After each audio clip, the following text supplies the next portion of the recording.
चोली के पतिया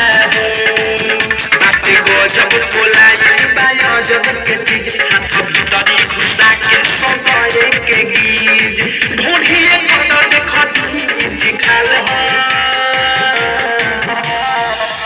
आदे के बताओ आदे के स्टाक के माल है स्टाक के माल है स्टाक के माल आदे के बताओ आदे के स्टाक के माल है स्टाक के माल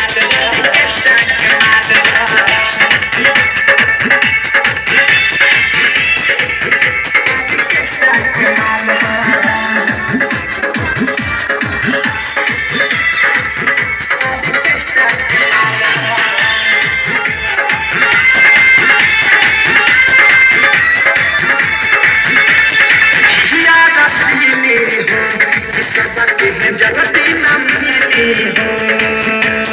डीजे पता हिलावे ये ऑर्डर तवा कतीनी हो हिया दसनी हो इस सबक है जगती न मिली हो डीजे पता हिलावे ये ऑर्डर तवा कतीनी हो चाटिए कोची खसावा भूल जाइबा उड़न के आई ना याद देखी के फरमा के सभी बेहाले आदे के बताओ आदे के स्टाक के माल है स्टाक के माल है स्टाक के माल आदे के बताओ आदे के स्टाक के माल है आदे के स्टाक के माल है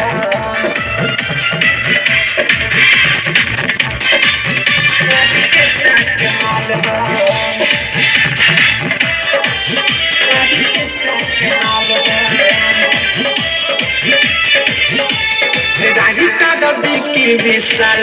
नाही मिले दोबारा हो मत सके भी सुना पवन हो लागे न भारा हो राही दादा भी की विशाल नाही मिले दोबारा हो मत सके भी सुना पवन हो लागे न भारा के बिकी लगावा तालो आगे पीछे ले जाके पड़ना छो